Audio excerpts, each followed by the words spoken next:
Hey, what's up guys? Welcome back to my channel. It's your girl Sarah Kaylee here, and before we get started, why don't you go ahead and smash that subscribe button. They'll really help me a lot, and let's go ahead and go into today's video. So today I'm going to be talking about something that I've never shared on my channel before, and something that not even all of my friends know. I'm going to be sharing a very personal story. As a lot of you guys know, I'm currently trying to work on my mental health, and part of that is dealing with past traumas. So I'm hoping that in making this video, it will be, beneficial or healing in some way. So yeah, let's get into it. When I was 11 years old, I was groomed by a sexual predator online.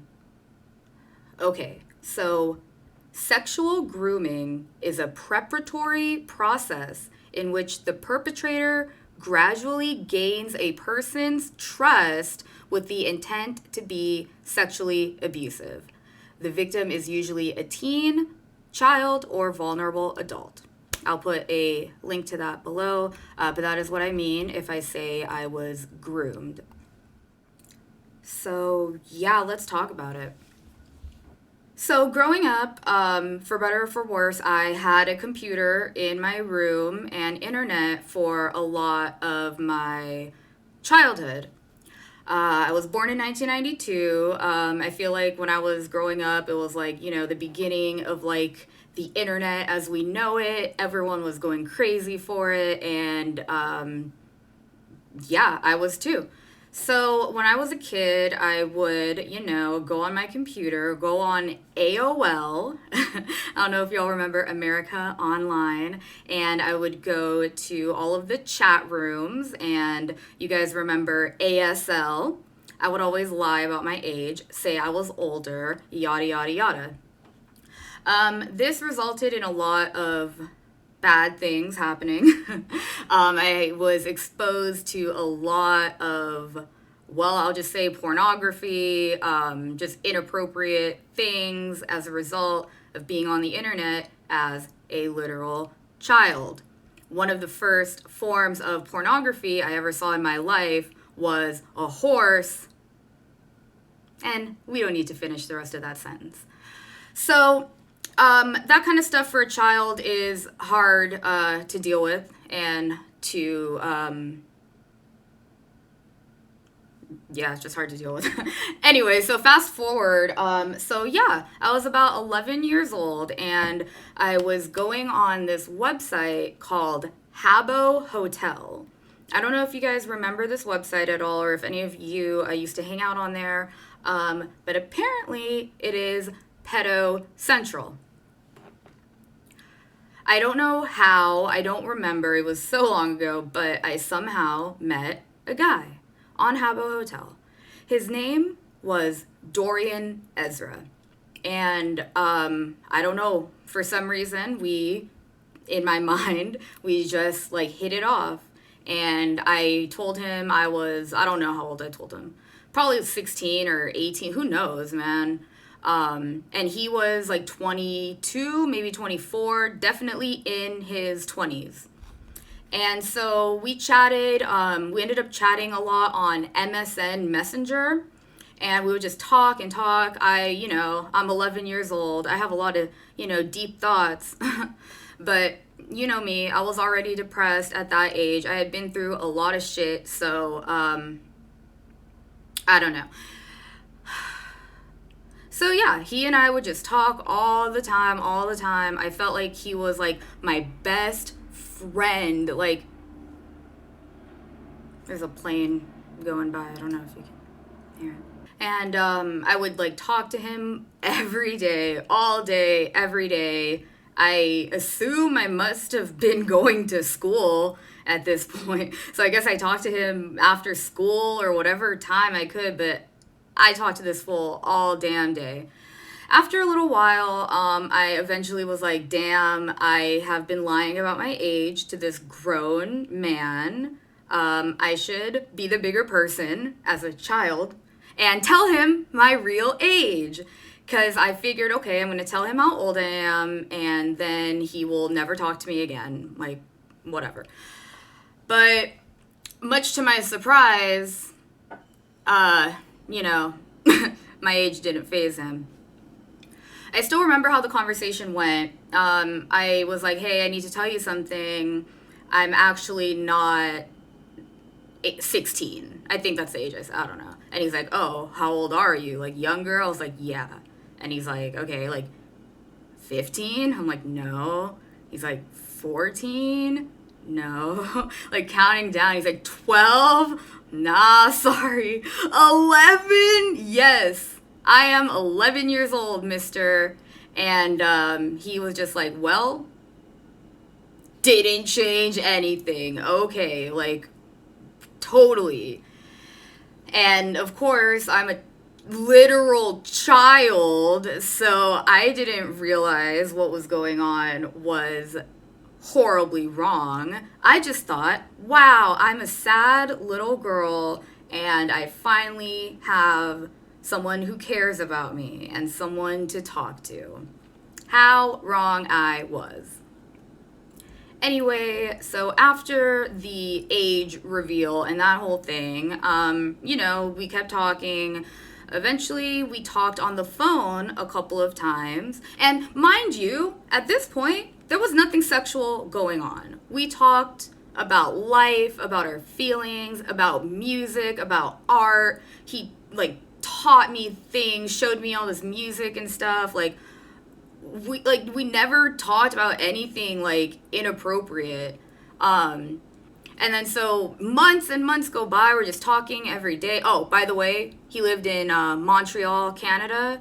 And my biggest dream was to go to Canada and meet him one day. I would fantasize and dream about it and think about it constantly.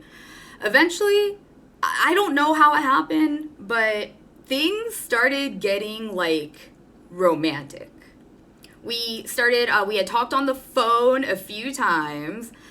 He had told me his real, full legal name.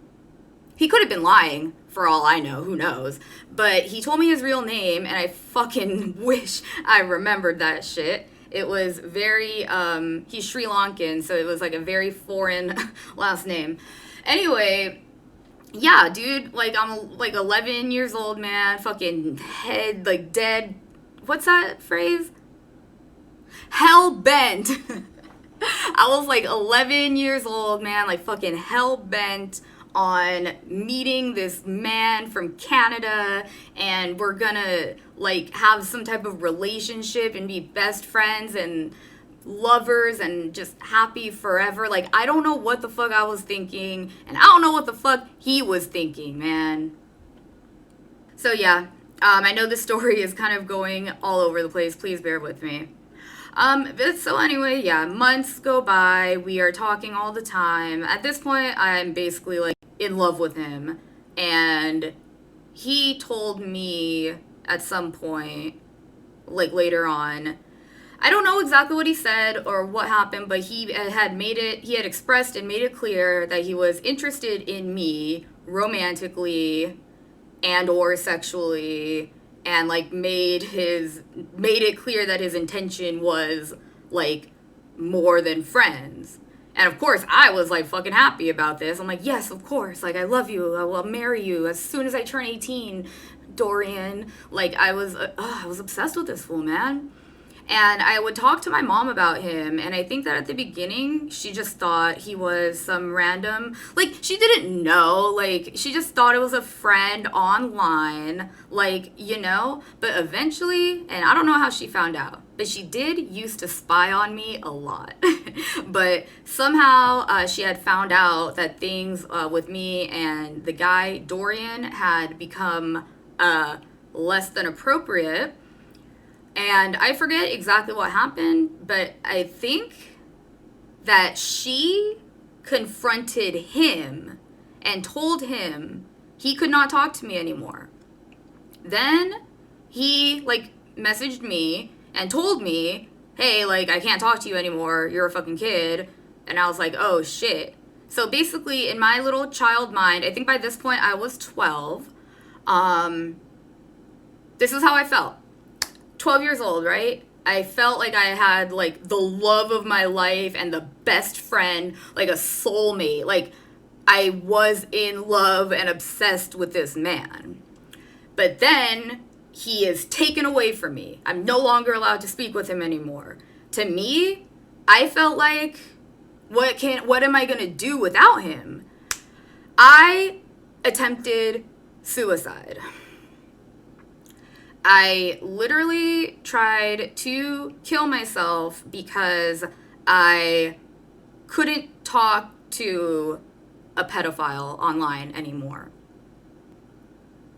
It was just so overwhelming for me. I took like a bottle of like Tylenol or something. Obviously did not do anything to me, but of course I told my mom or something, Mom, I tried to kill myself. Like fucking music to any parent's ears, I'm sure. You know, and they had to drive me to the hospital. I had to like drink charcoal or get my stomach pumped or something. I had to be in a mental hospital for 3 days at the age of 12. It was not a cool experience. It's not cool. So that was that. Years went by. I tried so hard to forget about it. Life went on. But then one day, when I was, I think, 15 or 16, Dorian came back. Now, I don't even remember how, where, when, like on what platform, but I remember I was like 15 or 16 and I was at my dad's house. And I don't know, I don't remember what, like how he contacted me, if it was like email or like what social media, but I had somehow gotten a message from Dorian. And for years, ever since the thing happened, I had always had him in the back of my mind. Like, always. I was like, fuck, I wonder if I'll ever talk to Dorian again. I wonder if he'll ever find me. I don't know his real name, so I'll never be able to find him. I would Google his fake name, Dorian Ezra, like all the time to try to find him, like to no avail. Yeah, it was, man. So anyway, though, yeah, somehow he found me again when I was like 15 or 16. I was like, holy shit. And we started talking again. And immediately, the energy was so different.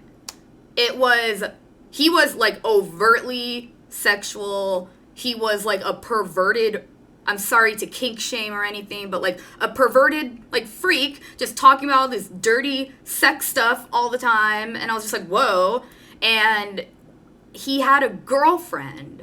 And I remember being so upset, hurt, jealous at the fact that this grown man had a girlfriend. And then he would talk to me and tell me about like sex things that they did. And it was such a mind fuck. Then I've either forgotten a lot of things or blocked out things from my memory. But I think I might have even sent him pictures. And I'm a like 15, 16-year-old girl. Like, that's not okay. I don't know how we stopped talking, but eventually we stopped talking.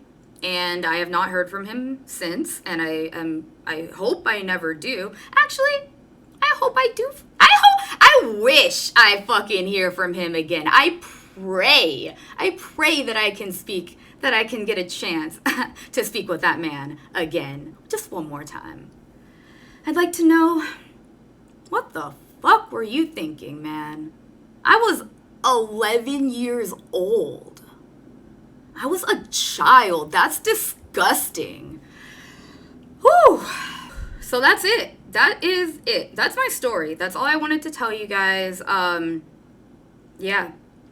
I guess, every good video needs to have a call to action. So my call to action is, parents, don't let your kids online unsupervised. No, but for real, man, the internet can be a scary place. The world is a scary place. Just be careful out there. Like, literally be careful. It's just insane to think about what happened to me, and that so many worse things could have happened, and so many worse things do happen to children every day all around the world, and it is not okay, and it needs to be stopped. Taking advantage of children is literally, I think, the worst thing ethically that you can do in life, because they're children. They're not fully developed yet. Like, it's just evil, pure evil.